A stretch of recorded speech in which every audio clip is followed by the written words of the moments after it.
কি ব্যাপার বৌমা, সকালবেলা কোথায় যাচ্ছ? তাও আবার এত সেজে গুজে? এই যে তোমাকে কালকে রাত্রিবেলা বললাম তোমার শ্বশুর মশাই কড়াইশুঁটি, পালং শাক, ব্রোকলি নিয়ে এসেছে, আমরা সবাই সকালবেলা ব্রেকফাস্টে স্যুপ খাবো, কিন্তু তোমার তো রান্নাঘরে যাওয়ারই সময় নেই। তাহলে এখন ব্রেকফাস্ট কে বানাবে? শাশুড়ি মায়ের কথা শুনে রেশমির খুব রাগ হয়, কারণ সে এখন নতুন বছর পালন করার জন্য নানান রকম প্ল্যানিং করতে থাকে। তাই তাকে যখন শাশুড়ি মা রান্নাঘরে গিয়ে রান্না করার কথা বলি, সে মোটেই রান্না বান্না করতে চায় না। আমি এখন রান্না বান্না করতে পারবো না, কারণ আমি এখন নিউ ইয়ারের জন্য শপিং করতে যাচ্ছি। আমি বাইরে আমার বান্ধবীদের সাথে ব্রাঞ্চ করে আসবো, তাই আপনারা আপনাদের খাওয়া দাওয়ার কথা চিন্তা করে নিন। সে কি কথা? তুমি যদি এখন রান্না বান্না না করো তাহলে শীতের মধ্যে কে রান্না করবে? আমার মেয়ের ডাক্তারি পরীক্ষা চলছে, তার উপর আমার কোমরে ব্যথা, তাই তোমাকেই রান্না করতে হবে। আর তুমিও সব ব্রাঞ্চ ট্রাঞ্চ কি বলছো? উফ, ব্রেকফাস্ট আর লাঞ্চকে একসাথে ব্রাঞ্চ বলি।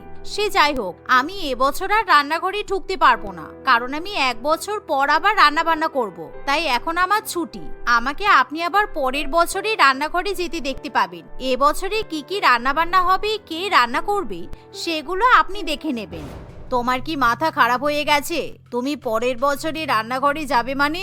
এটা আবার কবে থেকে নতুন সংযোজন হলো? তুমি যদি 1 বছর ঘরে বসে আরাম করো, তাহলে 1 বছর কি আমাদের রান্না করতে হবে নাকি? আমি আপনাকে যা বলার বলে দিয়েছি, আমি পরের বছরের আগে রান্নাঘরে যাব না। রেশমি এই কথা বলে শপিং করতে চলে যায়, যার ফলে বিপাশা দেবী খুবই বিপদে পড়ে। কারণ বৌমা যদি 1 বছর পর রান্নাঘরে রান্না করতে যায়, তাহলে সব দায়িত্ব শাশুড়ি মায়ের উপর এসে বর্তায়, কিন্তু শাশুড়ি মা বা ননদের রান্না বান্নার দায়িত্ব নিতে বয়ে যায়। তাই বিপাশা দেবী চিন্তার ঠেলায় তখনই তার মেয়ের ঘরে যায়। কি ব্যাপার বলো তো মা, তুমি সকালবেলা ঘুম থেকে উঠে বৌদির উপর চিৎকার চেঁচেমেচি করছিলে কেন? কিছু হয়েছে নাকি? তোর বৌদি এখন ঢং করে নাচতে নাচতে শপিং করতে গেল, আর আমি যেই রান্না বান্না করার কথা বললাম, বললো নাকি 1 বছর পর রান্না করবে। এরকম হয় নাকি? গোটা 1 বছর রান্না বান্না না করলে আমরা কি খাওয়া দাওয়া করব? আরে বৌদি হয়তো ইয়ার্কি মারছে, তুমি বৌদির কথাটা সিরিয়াসলি নিচ্ছ? তাছাড়া আজকে ফ্রিজে যা খাবার আছে সবকিছু গরম করে নাও, আমাদের ব্রেকফাস্ট লাঞ্চ সবই হয়ে যাবে। এই কথা শুনে বিপাশা দেবী ফ্রিজ থেকে খাবার বার করে গরম করে নেয়। অন্যদিকে রেশমি তার বান্ধবীদের সাথে শপিং করতে শুরু করে। সে একটা বড় শপিং মল থেকে new year special dress, sari, গহনাগাটি, জুতা, মোজা এবং বিভিন্ন রকম মেকআপের জিনিসপত্র কিনে নেয়। তারা তাদের পছন্দের রেস্টুরেন্টে লাঞ্চ করতে চলে যায়। নিউ ইয়ার সেলিব্রেশন উপলক্ষে সেই রেস্টুরেন্ট খুব সুন্দর করে সাজানো থাকে, যা দেখে রেশমির খুবই ভালো লাগে। তাহলে সবাই নিউ ইয়ার নিয়ে আনন্দ করছে, আর আমার শ্বশুরবাড়ির লোকেরা শুধুমাত্র বৌমা তুমি রান্না বান্না করো, সকালবেলা এই খাবো, রাত্রিবেলা ওই খাবো, খাওয়া খাওয়া করে আমার রক্ত চুষে খেয়ে নিল। রেশমি এবং দীপিকা তাদের পছন্দ মতো বিভিন্ন রকমের ভালো মন্দ খাবার অর্ডার করে। গরম গরম সব খাবার চলে এলে তারা একে একে মোমো, নুডলস, বিরিয়ানি ইত্যাদি খেয়ে নেয়। কিন্তু যখন খাবারের বিল দেওয়ার সময় আসে, ম্যাডাম, আসলে নিউ ইয়ার স্পেশাল একটা অফার চলছে, তাই বিলের পরিমাণ হাফ হয়ে গেছে, আর ভ্যালুয়েবল কাস্টমারদের এই অফারটা দেওয়া হয়, আর আপনারা আমাদের অবশ্যই ভ্যালুয়েবল কাস্টমার। ওয়েটারের কথা শুনে তারা খুবই খুশি হয়, তাই তারা আরো বেশি করে খাবার খেয়ে যে যার মতো বাড়িতে ফিরে যায়। বাড়িতে ফিরে যাওয়ার পর থেকেই রেশমির শ্বশুরবাড়ির লোকেরা আবার তার কানের গোড়ায় কথা শোনাতে শুরু করে। বৌদি, কালকে আমার পরীক্ষা আছে, তুমি এখনো আমার জামা কাপড়গুলো ধুয়ে দাওনি কেন? তুমি আর কবে জামা কাপড়গুলো ধোবে বলো তো? আমার সোয়েটারগুলো পর্যন্ত সার্ফের জলে ভিজিয়ে রেখেছো, ওগুলো অন্তত পরিষ্কার করে দাও, না হলে কালকে আমি কি পরে যাব? প্রত্যেক মাসে লক্ষ লক্ষ টাকা খরচা করে শপিং করে নিয়ে আসো, আর তুমি বলছো এখন তোমার কাছে পরার মতো কোনো জামা কাপড় নেই? আলমারি খুঁজে দেখো, অনেক জামা কাপড়, সোয়েটার পাবি। আমাকে এখন প্লিজ জ্বালিও না, আমি এই বছরে কোনো কাজ করতে পারবো না। তোমার জামা কাপড়, সোয়েটার সব ভেজানো থাক, পরের বছরই পরিষ্কার করে দেবো। কি তুমি সকাল থেকে কি পরের বছর শুরু করেছো বলো তো? মাকেও এক কথা বললে, এখন আমাকেও একই কথা বলছো? তোমার কি মাথা খারাপ হয়ে গেছে? 1 বছর ধরে আমার জামা কাপড় জলের মধ্যে ভেজানো থাকবে? তোমার যা বোঝার তুমি বুঝতে পারো, কিন্তু প্লিজ এখন এখান থেকে যাও। রেশমি তার ননদের উপর বিরক্ত হয়ে ওঠে, কারণ সে ভেবেছিল তার ননদ হয়তো তাকে নতুন বছর সেলিব্রেশন উপলক্ষে সহযোগিতা করবে। নতুন বছর উপলক্ষে শ্বশুরবাড়ির লোকেদের নতুন বৌমার জন্য সারপ্রাইজ প্ল্যান করা উচিত, কিন্তু তাদের কোনো ভ্রুক্ষেপ নেই, তাই রেশমির কোনো কিছুই ভালো লাগে না। একদিন রাত্রিবেলা রেশমির স্বামী দীপক ঘরে বসে যখন অফিসের কাজ করে তখন, দীপক, এই বছর নিউ ইয়ার উপলক্ষে আমরা কোথায় যাচ্ছি বলতো? আমার সব ফ্রেন্ডরা তাদের শ্বশুরবাড়ির লোকেদের সাথে সুইজারল্যান্ড, প্যারিস আরো কোথায় কোথায় ঘুরতে যাচ্ছে। ঘুরতে না গেলে পার্টি অন্তত করছে, কিন্তু তোমার বাড়ির লোকেদের নিউ ইয়ার সম্পর্কে কোনো হুঁশ নেই, তাল নেই, কিছুই নেই। আরে কি হলো? কখন থেকে তোমার সাথে কথা বলে যাচ্ছি, তোমার কানে কোনো কথা যাচ্ছে না? রেশমি এত কথা বললে দীপক কান থেকে হেডফোন খুলে বলে, আরে সেই তখন থেকে হাত পা নাড়িয়ে কি কথা বলছো? তুমি জানো না আমার অফিসে মিটিং চললে আমি কানে হেডফোন ইউজ করি? তাই এখন এত কথা বলার কি আছে? এমনিতেও চারপাশে এত গান বাজছে যে আমার অসুবিধা হচ্ছে, আর তাছাড়া চতুর্দিকে লোকেদের এত গান বাজানোরই বা কি আছে বলো তো? ও আচ্ছা, তুমি কানে হেডফোন দিয়েছিলে, মানে আমি এতক্ষণ ধরে যে কথাগুলো বললাম সবগুলোই বৃথা হয়ে গেল? হ্যাঁ, লোকেদের মনে আনন্দ আছে বলেই ওরা গান শুনছে, কিন্তু তোমার কিংবা তোমার পরিবারের মনে তো কোনো আনন্দ নেই, তোমরা শুধু কাজ নিয়েই থাকো। আর এত রেগে যাচ্ছে কেন ডিয়ার? শোনো না, আমার মাথাটা না খুব ধরেছে, তাই আমাকে একটু গরম গরম কফি করে দাও না প্লিজ। আই এম সরি গো, তোমার মাকে সকালবেলা বলে দিয়েছি আমি পরের বছরই রান্নাঘরে যাব, তাই তোমাকেও আবার বললাম আমি তোমাকে পরের বছর কফি বানিয়ে খাওয়াবো, আর এখন কফি খেতে হলে তুমি নিজে বানিয়ে নাও। এই বলে রেশমি কম্বল চাপা দিয়ে ঘুমিয়ে পড়ে। অন্যদিকে দীপকের মাথায় হাত পড়ে, কারণ তার বউ এখন পরের বছরই সমস্ত কাজ করবে বলে জানায়। এভাবেই দেখতে দেখতে কয়েকটা দিন কেটে যায়। এখন সোশ্যাল মিডিয়া খুললেই রেশমি তার বান্ধবীদেরকে নিজেদের পরিবারের সাথে আনন্দ করতে দেখে, যা দেখে রেশমির খুব খারাপ লাগে। অন্যদিকে দীপক, তোর বউয়ের কি ব্যাপার বলতো? সারাদিন ঘরে বসে আছে, কোনো কাজবাজ করছে না, কিছু বললেই বলছে পরের বছরে কাজ করবে। তাহলে এক বছর ধরে বাড়ির কাজ কে করবে শুনি? এই ঠান্ডার মধ্যে আমি কিংবা আমার মেয়ে কিন্তু কোনো কাজ করতে পারবো না, তাই তুই এবার চাকরানি দেখতে শুরু কর। সবাই মিলে এভাবে রেশমির নামে পিএনপিসি করে। অন্যদিকে দেখতে দেখতে ডিসেম্বর মাসের 31 তারিখ হতে না হতেই গোটা শহর আনন্দে মেতে ওঠে। রেশমিরও আর ঘরে বসে থাকতে ইচ্ছা করে না, সে নিজের ব্যাগ গুছিয়ে নেয়, কারণ সে কিছুতেই নতুন বছরের সেলিব্রেশন নষ্ট করতে চায় না। আমি বাপের বাড়িতে যাচ্ছি, 2 দিন পর ফিরে আসবো, আমাকে প্লিজ ফোন করে কেউ ডিস্টার্ব করবেন না, আমি আপনাদের সাথে এই 2 দিন কোনো যোগাযোগ রাখতে চাই না। বৌদি, তোমার কি হয়েছে বলো তো? তুমি আমাদের সাথে খারাপ ব্যবহার করছো কেন? তুমি বাড়ির কাজ করতে চাইছো না, 1 বছর পর সব কাজবাজ করবে বলছো, দাদা সেই জন্য বাড়িতে চাকরানি রাখলো, আর তুমি এখন হঠাৎ করে 2 দিনের জন্য বাড়ি ছেড়ে চলে যাচ্ছ। তোমার তো বিয়ে হয়নি, তাই তুমি আমার ব্যাপারটা বুঝবে না, আগে বিয়ে করো, তারপর আমি কেন এরকম করছি বুঝতে পারবে। এই বলে রেশমি বাপের বাড়িতে চলে যায়। বাপের বাড়িতে গিয়ে সে দেখে তার বাবা মা গোটা বাড়ি খুব সুন্দর করে সাজিয়েছে, চারিদিকে নতুন বছরের আলো জ্বলে ওঠে। এমনকি 31st নাইট হিসেবে তার বাপের বাড়িতে পার্টি রাখা হয়, যার ফলে রেশমির মন আনন্দে ভরে ওঠে। এটাকেই বলা হয় 31শে ডিসেম্বর আর 1 জানুয়ারি সেলিব্রেশন। আমি তো এটাই চাইছিলাম, আমি আর কারোর কথা ভাববো না, আমি এবার নিজের মতো আনন্দ করব। রেশমি তার বাবা মা বান্ধবীদের সাথে 31st নাইট এবং নিউ ইয়ার সেলিব্রেশন পার্টিতে খুব আনন্দ করে। অন্যদিকে তার শ্বশুরবাড়ির লোকেরা রাত 10টা বাজতে না বাজতেই ঘুমিয়ে পড়ে। এভাবেই দেখতে দেখতে 12টা বাজতে যখন মাত্র 1 মিনিট সময় বাকি থাকে, সবাই নতুন বছর আসার জন্য কাউন্টডাউন করতে শুরু করে। 12টা বাজলেই আকাশে বাজি ফাটে। পরের দিন সকালবেলা দুধওয়ালা এসে বাড়ির কলিং বেল বাজালে রচনা শ্বশুরবাড়ির লোকেদের ঘুম ভাঙে। উফ, এই শীতের মধ্যে বিছানা থেকে উঠে আর দুধ নিতে ইচ্ছা করছে না, আমি চুপ করে শুয়ে থাকি, আমার মেয়ে না হয় আমার ছেলে গিয়ে দুধ নেবে। এই বলে বিপাশা দেবী ঘাপটি মেরে শুয়ে থাকে, কিন্তু দুধওয়ালা বারবার বেল বাজালে তনিমা গিয়ে দরজা খোলে। কি ব্যাপার, নতুন বছরে এতক্ষণ ঘুমালে হবে? আজকে জানুয়ারি মাসের 1 তারিখ, সবাই বাইরে কত আনন্দ করছে, ঘোরাঘুরি করছে, আর আপনারা বেলা পর্যন্ত ঘুমাচ্ছেন। তাড়াতাড়ি দুধ নিন, কেননা আমি আমার পরিবারের সাথে নতুন বছর উৎসব পালন করতে বেরোবো। এমন কথা শুনে তনিমার হুঁশ ফিরে আসে। সে ফোনের দিকে তাকায়। সেখানে পরিষ্কার করে জানুয়ারি মাসের 1 তারিখ দিন লেখা থাকে। হ্যাঁ সত্যিই তো, আজকে তো জানুয়ারি মাসের 1 তারিখ, তাই জন্য ভাবি এত গান বাজছে, সবাই আনন্দ করছে।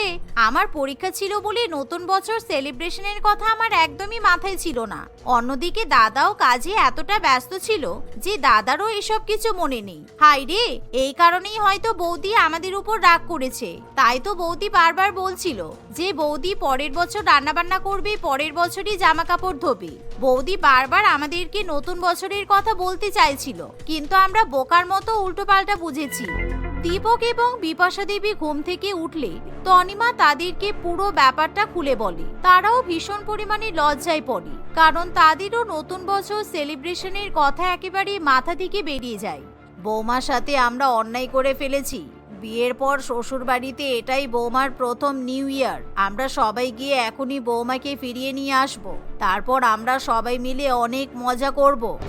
এই বলে তারা তখনই রেশমির বাড়িতে গিয়ে উপস্থিত হয়। তারা রেশমির জন্য চকলেট, ফুল, ভালো মন্দ খাবার ইত্যাদি উপহার নিয়ে যায়। তারা সবাই মিলে রেশমির কাছে ক্ষমাও চেয়ে নেয়। রেশমি, আমরা নতুন বছর সেলিব্রেশনের জন্য একটা বড় ক্রুজ বুক করেছি, আর তারপর আমরা একটা অনেক বড় রেস্টুরেন্টে যাব, সেখানে পার্টি করব, খাওয়া দাওয়া করব। তাই তুমি রেডি হয়ে নাও, আর প্লিজ আমাদের ক্ষমা করে দিও। আমাদের সত্যি নতুন বছরের সেলিব্রেশনের কথা মাথায় ছিল না। রেশমি এই কথা শুনে খুবই খুশি হয়। তাই সে তখনই তার পরিবারের সাথে শ্বশুর বাড়িতে ফিরে যায়, আর সবাই মিলে নতুন বছর উপলক্ষে অনেক অনেক আনন্দ করে। সুস্মিতা তার বাবা ও মায়ের সঙ্গে চন্দনপুর নামক জায়গায় বাস করে। সুস্মিতার পরিবারের সকলেই শুদ্ধ শাকাহারী ছিল, অর্থাৎ তারা মাছ, মাংস, ডিম ইত্যাদি আমিষ খাবার খেত না। তারা শুধুমাত্র নিরামিষ খাবারই আহার করত, কারণ সুস্মিতার বাবা মা খুবই স্বাস্থ্য সচেতন ছিল। বন্য পশু পাখি হত্যা করে খাওয়া তাদের কাছে একটা অপরাধ বলে মনে হতো। সুস্মিতা এখন কলেজে পড়ে। কলেজে তার মনিকা নামে একটা বেস্ট ফ্রেন্ড ছিল। তারা দুজনে প্রত্যেকদিন একই সঙ্গে কলেজে যাওয়া আসা করত। মনিকা প্রত্যেকদিন সুস্মিতাদের বাড়িতে আসতো তার সঙ্গে কলেজে যাওয়ার জন্য। কি রে সুস্মিতা, তুই এখনো ঘুমাচ্ছিস? তাড়াতাড়ি ওর, 10টা বাজে তো। অত দূরের রাস্তা, বাসে যেতেই তো 2 ঘন্টা লেগে যাবে। 12টা থেকে ক্লাস আছে, তাড়াতাড়ি রেডি হয়ে নে। উফ, শীতকালে এই হচ্ছে সমস্যা। সকাল সকাল শীতকালে ঘুম ভাঙানো খুবই কষ্টকর ব্যাপার। কত ঠান্ডা পড়েছে বলতো? ভালো লাগে এত সকাল সকাল উঠে স্নান করে রেডি হয়ে কলেজে যেতে? সকাল আর নেই, বেলা 10টা বাজে। তাড়াতাড়ি ওঠ, স্নান করে খেয়ে নে, তারপর কলেজে যাবি। এমনিতেই দেরি হয়ে গেছে, বলে নাকি স্নান করে যা, খেয়ে যা। আজকে অনেক ঠান্ডা লাগছে, তার উপর আমার দেরিও হয়ে গেছে, তাই আজকে আমি স্নান করব না আর খাবো না। হাত মুখ ধুয়ে রেডি হয়ে কলেজে চলে যাব। ইস, তুই কি নোংরা মেয়ে রে বাবা। এদিকে মাছ মাংস খাস না, শাকসবজি খাস, ভেতর থেকে পেট পরিষ্কার রাখার চেষ্টা করিস, আর বাইরে থেকে কি নোংরা মেয়ে। ছি ছি। এই বেশি বকিস না তো, চুপ করে থাক। শীতকালে একদিন স্নান না করলে কোনো পাপ হবে না। দাঁড়া, আমি জামাটা চেঞ্জ করে আসি। সুস্মিতা ঝটপট কলেজে যাওয়ার জন্য তৈরি হয়ে নেয়। তারা দুজনে কলেজে যাওয়ার জন্য বাস ধরে, কিন্তু সেদিন কলেজে পৌঁছাতে তাদের অনেক দেরি হয়ে যায়। তাদের প্রফেসর মিস্টার অর্ণববাবু খুবই স্ট্রিক্ট প্রকৃতির মানুষ ছিলেন। তিনি তাদের দুজনকে ক্লাসে ঢুকতে দেন না। সুস্মিতা ও মনিকা রাগ করে কলেজের বাইরে বেরিয়ে যায়। ছাড়, কি আর করা যাবে, তোর জন্যই হলো। সকালবেলা ঘুম থেকে একটু তাড়াতাড়ি উঠলেই সমস্যা মিটে যায়। চল, কোনো একটা রেস্টুরেন্টে গিয়ে কিছু খাই। আমারও তো আজকে কিছু খাওয়া হয়নি, তোর জন্য পেটে ইঁদুর লাফাচ্ছে আমার। আরে শীতকালে তো আমার ঘুম ভাঙে না, কি করব বল? ঠিক আছে চল, আমারও খুব খিদে পাচ্ছে। মনিকা সুস্মিতাকে তাদের কলেজ থেকে কিছুটা দূরে একটা রেস্টুরেন্টে নিয়ে যায়। সেখানে এসে মনিকা দেখে সবাই গরম গরম চিকেন বিরিয়ানি খাচ্ছে। এই দেখে মনিকার খুবই লোভ হয়। এই, আমি চিকেন বিরিয়ানি খাবো। উফ, এই শীতকালে গরম গরম চিকেন বিরিয়ানি পেলে আর কি চাই বলতো? এই যে ওয়েটার, এখানে চিকেন বিরিয়ানি নিয়ে আসবেন তো। এই বাবা, কি বাজে গন্ধ আসছে।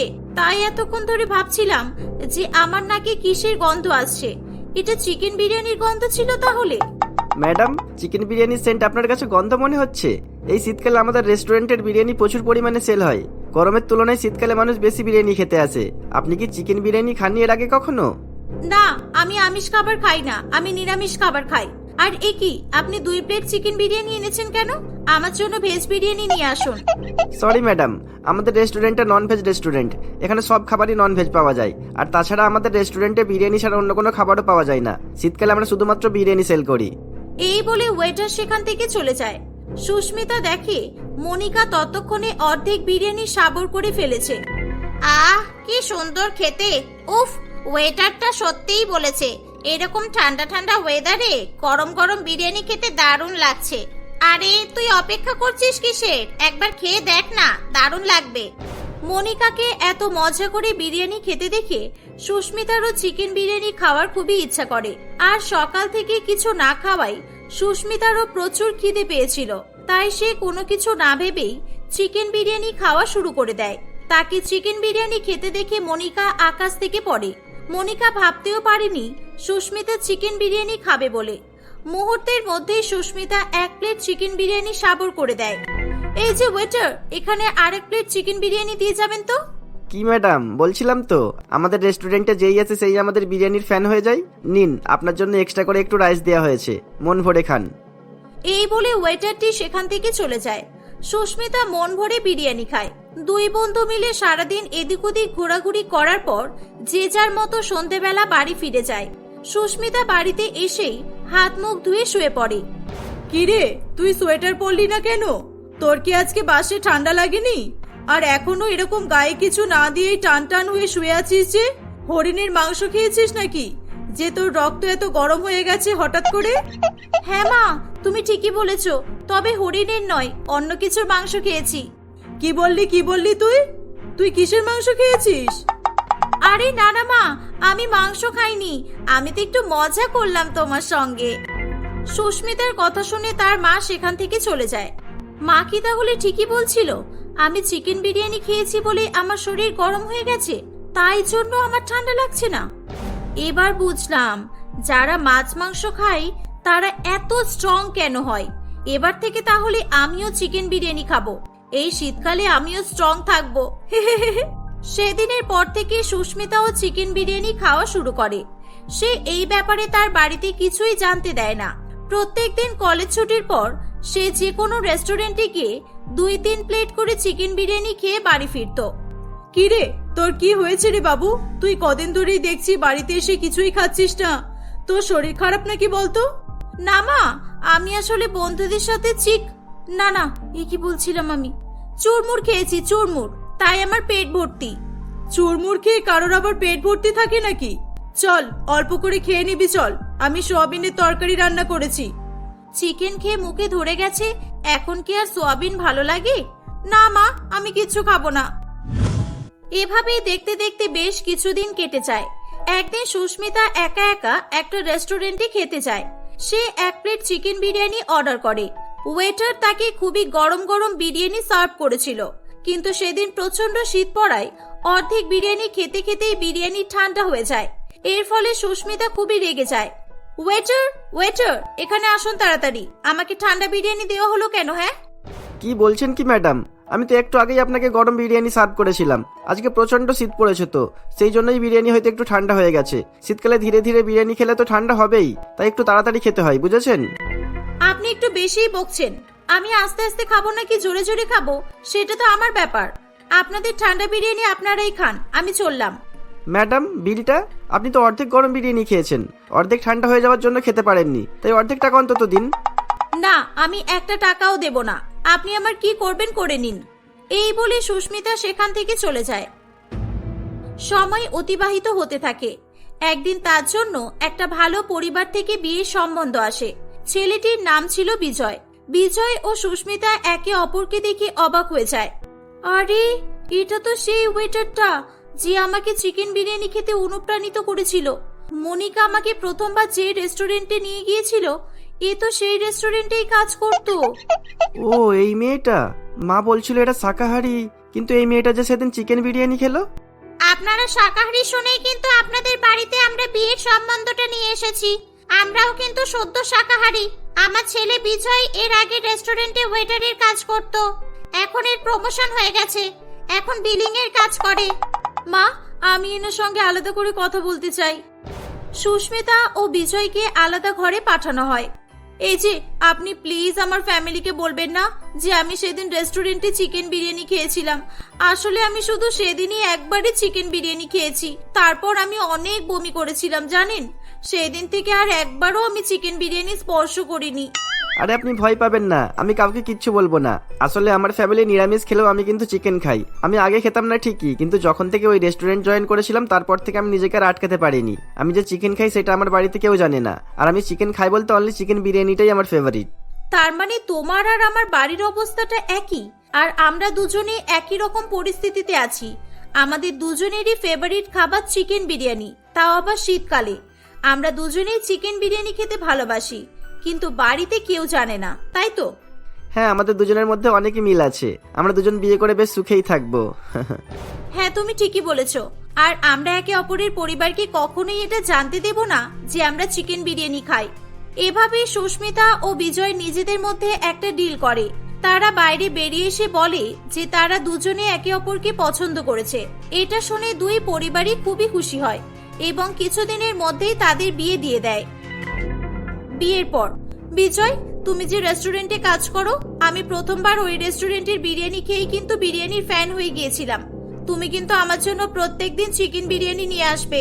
এই শীতকালে রাত্রিবেলা দুজনে মিলে মজা করে চিকেন বিরিয়ানি খেয়ে ঘুমাবো।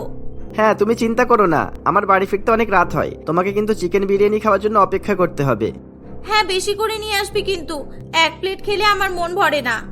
বিজয় প্রত্যেকদিন সুস্মিতার জন্য রেস্টুরেন্ট থেকে 4-5 প্যাকেট করে চিকেন বিরিয়ানি নিয়ে আসতো। দুজনে রাত্রিবেলা বেশ মজা করে পেট ভরে লুকিয়ে লুকিয়ে চিকেন বিরিয়ানি খেত। আর বাড়িতে তৈরি করা খাবার তারা লুকিয়ে লুকিয়ে ডাস্টবিনে অথবা পুকুরে ফেলে দিত। এরকম ভাবে সময় অতিবাহিত হতে থাকে।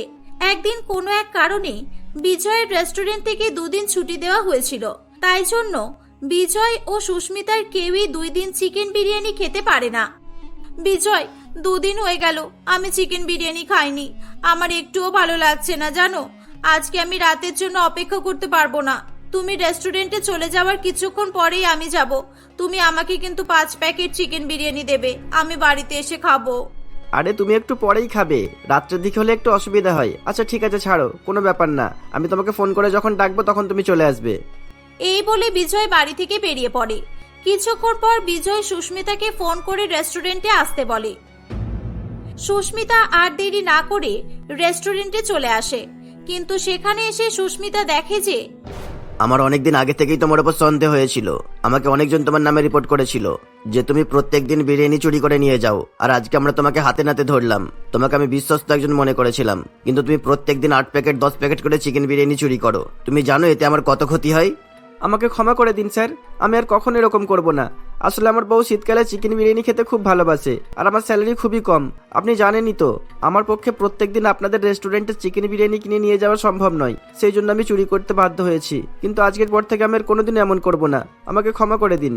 না, আমি তোমার কোনো কথা শুনবো না। আমি তোমাকে আমার রেস্টুরেন্টে কাজে রাখতে পারবো না। তোমার মতো চোর স্টাফের আমার আর দরকার নেই। যাও, বেরিয়ে যাও আমার রেস্টুরেন্ট থেকে। এসব দেখে সুস্মিতা মনে মনে খুবই কষ্ট পায়। সে কাঁদতে কাঁদতে সেখানে এসে বলে, স্যার এমন করবেন না দয়া করে, এতে বিজয়ের কোনো দোষ নেই। বিজয় শুধুমাত্র আমাকে খুশি করানোর জন্য এসব করেছে। আর বিজয়, তুমি আমার জন্য চুরি করেছো। তুমি তো আমাকে একটাবার বলতে পারতে যে তোমার ইনকাম কম, তুমি আমাকে প্রত্যেকদিন চিকেন বিরিয়ানি খাওয়াতে পারবে না। আমি কি তোমাকে জোর করতাম বলো? স্যার প্লিজ আমাদেরকে একটা সুযোগ দিন। সুস্মিতার কথা শুনে রেস্টুরেন্টের মালিক বিজয়কে আর একটা সুযোগ দেয়। সুস্মিতা বুঝতে পারে কোনো জিনিস নিয়ে বাড়াবাড়ি করা উচিত নয়, তাই সে সেদিন থেকে চিকেন বিরিয়ানি খাওয়ার পরিমাণ অনেক কমিয়ে দেয়। তারপর থেকে তারা সুস্থভাবে এবং হাসি খুশি বসবাস করতে থাকে।